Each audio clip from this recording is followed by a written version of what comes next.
Welcome to the Vaughan Advice Givers podcast. I interview Vaughan business owners, entrepreneurs, and thought leaders. Robert Caruso here, and my goal is to bring Vaughan residents the best advice from our community's brightest minds.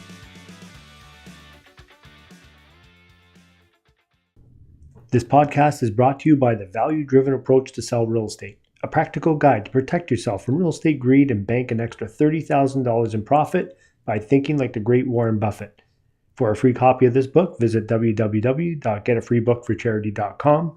That's getafreebook4charity.com. Today's interview is with Dr. Vince DeLuca from Maple Chiropractic Clinic. He's been a chiropractor since 1995, took over a practice in Maple a year later, and has been serving people in the community since then. Chiropractic doctors, as you may or may not know, treat pain without medicine. I get adjusted on a regular basis as a form of preventative maintenance, and I highly recommend it over traditional medicine for the obvious side effects that medicine has. Traditional medicine does have its purpose, of course, but as you're going to hear from Dr. DeLuca himself, adjusting the body with chiropractic treatment in a natural way has multiple side effects too, but they're good side effects. Enjoy the interview. Hello and welcome. This is Robert Caruso from Vaughan Advice Givers podcast, and I'm here with Dr. Vince DeLuca from Maple Chiropractic Clinic. Vince, are you there? Yes. Hi. How are you tonight? I'm doing great. Thank you for coming on to the show. I just basically want to go through a couple of things. So before we talk about you professionally, maybe you can take a few minutes and give me a little bit about your backstory. Where did you grow up? What do you enjoy doing in your spare time? What did you do before becoming a chiropractor? Okay. Thank you for having me this evening. I grew up in Toronto, in the Yorkdale area, where a lot of the Italians probably grew up. I'm Italian background. My parents are from Italy, from the southern part of Italy, from Calabria. I grew up in Toronto in the 70s and 80s, and it was a very good time at that time, and I enjoyed my summers off, and also working with my dad as a kid at his mechanic shop. He was a mechanic by trade and ran his own business in the 70s and 80s. So, okay, Vince, tell me the story about how you became a chiropractor. Well, it's pretty interesting because at first, growing up, the only thing I was accustomed to was a medical doctor. Whenever anybody got hurt or sick, we would always go to the medical doctor. And I thought that was the only type of doctor there was at the time.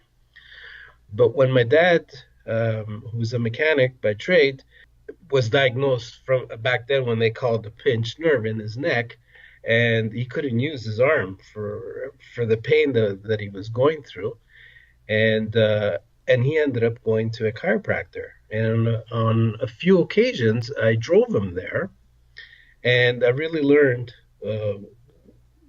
how my dad was getting treated, and it didn't involve any medications at all, and it was different from physio, from what I was experienced at that time about physio. And so that intrigued me. And then as my dad got better, I became a patient of chiropractic, and I found it really interesting that I didn't have to have a problem to go see this chiropractor, this doctor, and I found myself that I was getting not sick as much, and I felt healthy, and I felt I could do a lot of things. I wasn't inhibited, saying I can't do that type of thing. I just had an overall well-being and a confidence too that surged after. And then as I was in high school, we had a career day, and there was a display of different types of professions that people can go into. And one of them happened to be a chiropractor who was doing some screenings for people's shoulders to see if they were even, looking at people's feet, if the shoes were worn out on one side more than the other. And so that really got me interested in saying, this really appeals to me. And then I pursued it after high school. So I knew from high school that I wanted to be a chiropractor, just from my little experience that I had with my dad's doctor, and from this other doctor that was at the school that visited us. And sure enough, that's what I did. I did my undergrad at U of T, University of Toronto, in biology, and then from there I went down into the States at National College of Chiropractic in Chicago, and did my 4 year program there. And in 1995, I came back here to Toronto to begin practice. And in January of 1996 is when I came up to Maple to uh, continue on a practice that was already existing in Maple. I just took it over, and I've been here ever since. Oh, it's pretty amazing.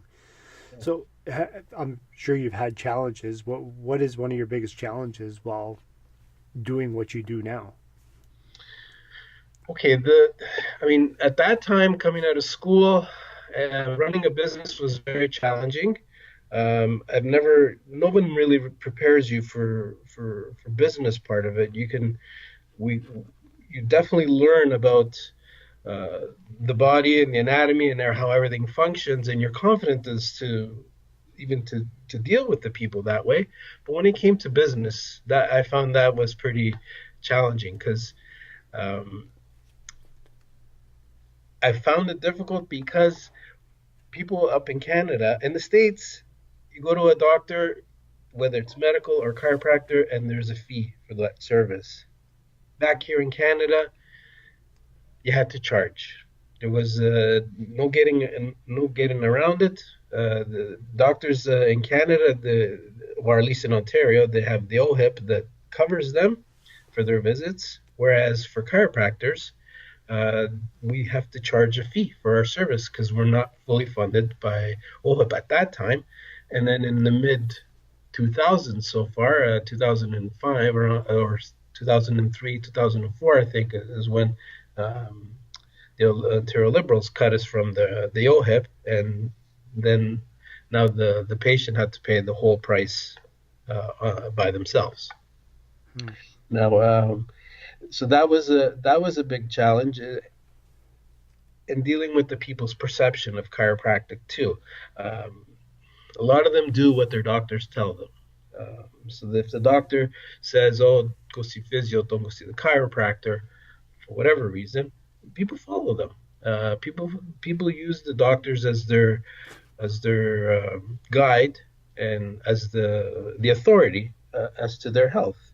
And so we have to get past their prejudices, the doctor's prejudices, and show people what we do is good and it's safe and healthy for people.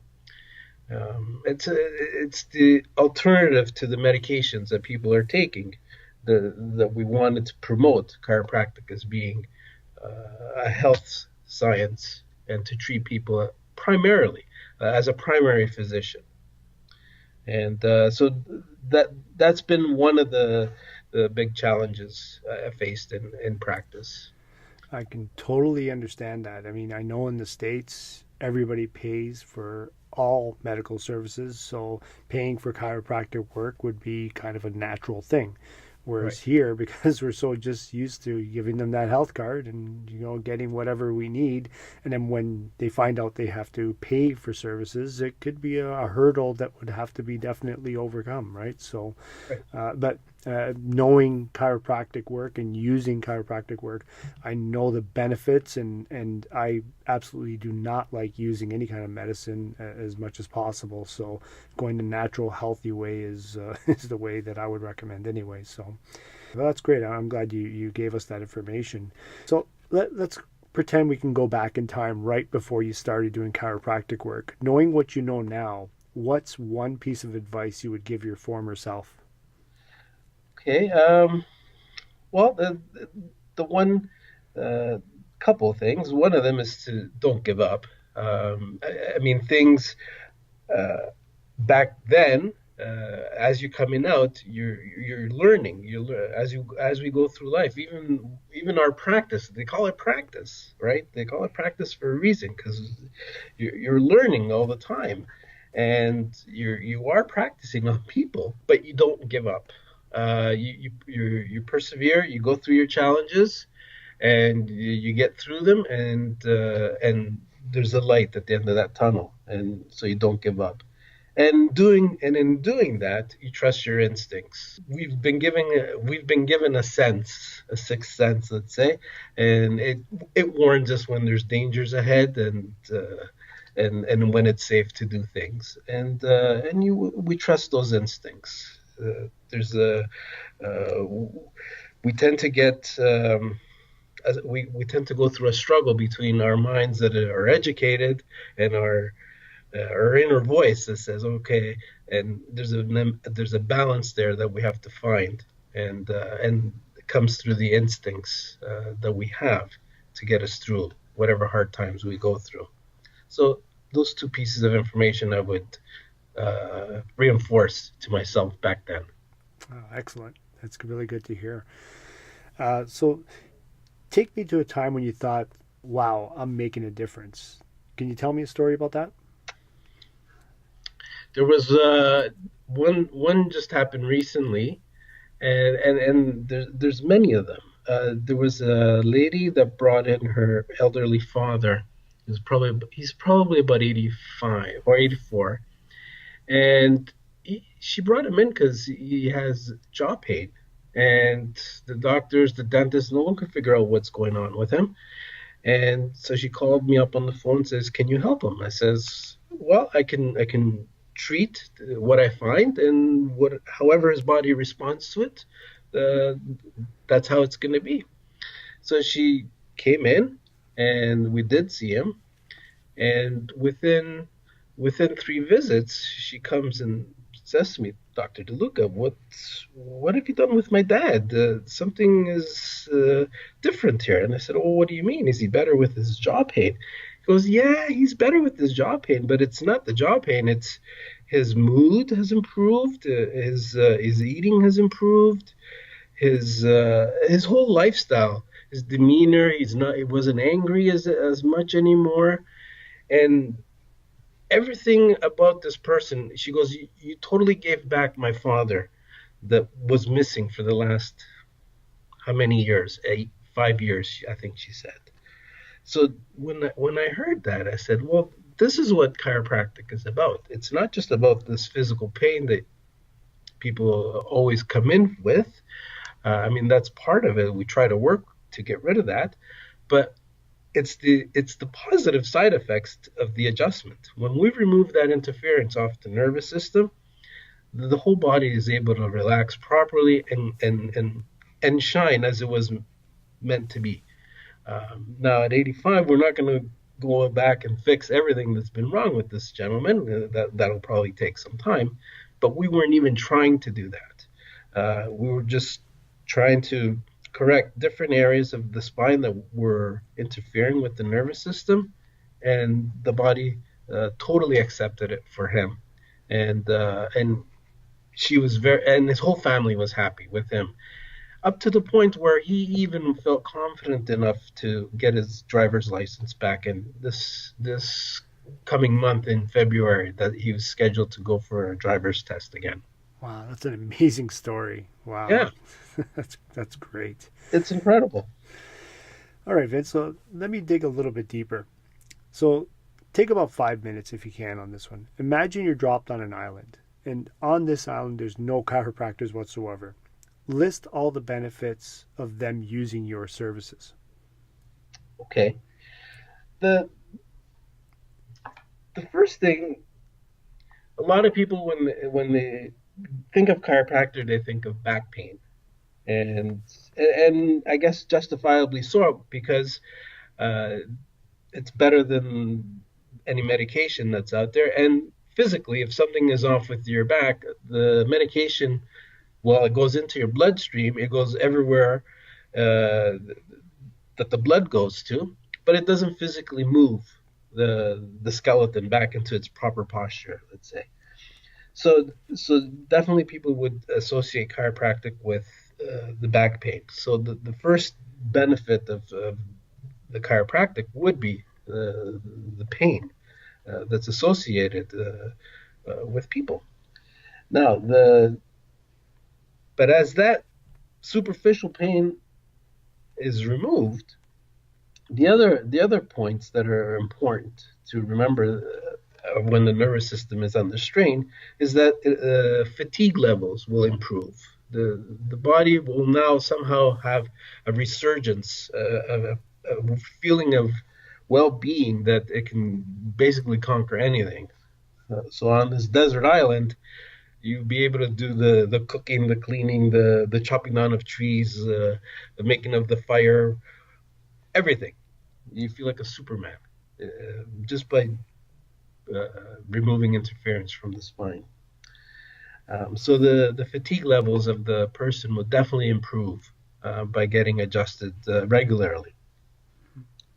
The Another area that would improve would be the metabolism.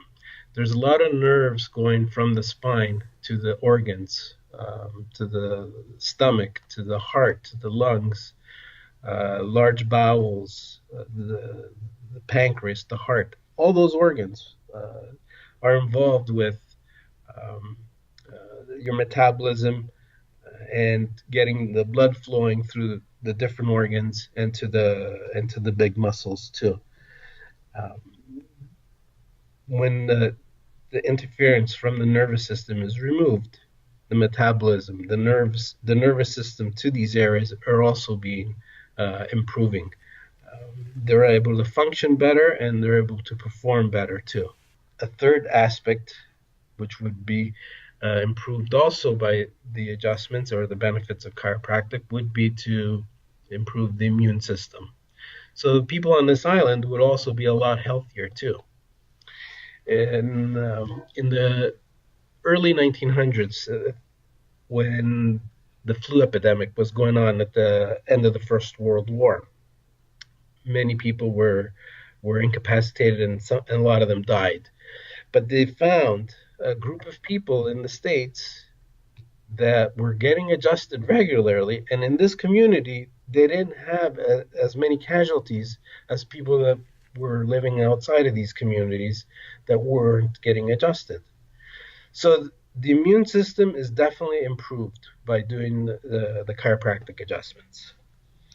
And in fact, the early chiropractors were also using chiropractic to help people with immune problems, and also and this ties into the last point I wanted to make is that your clarity of thought improves also. So the fogginess, the mental fog that most people have walking around and they don't even know that they have it is improved by the adjustment. The early chiropractic also had created a sanitarium that would treat people with mental issues, and they made the claim that a lot of people would get better if they had just been getting regular adjustments. So, needless to say, the people on this island would have strong backs, not very much pain. They wouldn't be as fatigued as we are in our stressful world, and their diet would be such that it wouldn't impact their bodies. Like their bodies would be very efficient at breaking down their foods properly, and they'd be very healthy because their immune system would be strong, and they would also be sharp mentally. So these are the main benefits of the chiropractic that I would definitely impart on people on this island. Wow. Thank you for sharing. That's pretty amazing stuff. Mm. One last question before we start to wrap up here. Yeah. So think of an internet resource like an app like Google Calendar or Evernote that you could not do without. What is it? When I do go on the internet, I'll check my Facebook.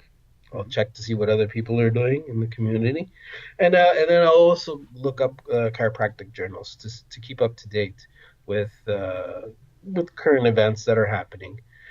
And that's the extent of my browsing on the internet. I mean, I don't have the much of the time to go through it, but I do enjoy reading different scenarios of chiropractic therapies and results with certain techniques. So I would say that would be the main thing I would miss if I won't be able to go on the internet. That's great. Thank you very much for that. Yeah. So let's leave our audience with one parting message. Is there a book that you've read or a quote that you live by that's helped mold you? Well, the only book that I always refer to, and it happens when I'm feeling down or feeling blue, and I usually go back to the Bible. I'll read some passages in there, and however whatever I end up reading, it just uplifts me and gets me through whatever bad things I'm going through. Oh, that's great. Well, I really appreciate your time today. Uh, Dr. DeLuca, could you let our listeners know how they can get a hold of you? Sure. I am in Maple at Keel and Bar Hill in Vaughan. So that's Keel and Major Mackenzie. I'm 2 blocks south of Major Mackenzie on Keel, in a little plaza on Bar Hill. 9833 Keel Street is my address, Unit 2. And my email is drdeluca@rogers.com. That's DRDELUCA at rogers.com. And my website is www.maplechiropractic.ca. And my phone number is 905-832-8337. Oh, that's great. Well, I will have all that information in the show notes at the VaughanAdviceGivers.com website. Great. I really appreciate you coming onto the call, Vince, and it's Thanks for been having very, very informative. And again, I really appreciate it. Thank you for having me. Thank you for doing this. And we hope to chat with you again. That's great. Thank you very much. You're welcome.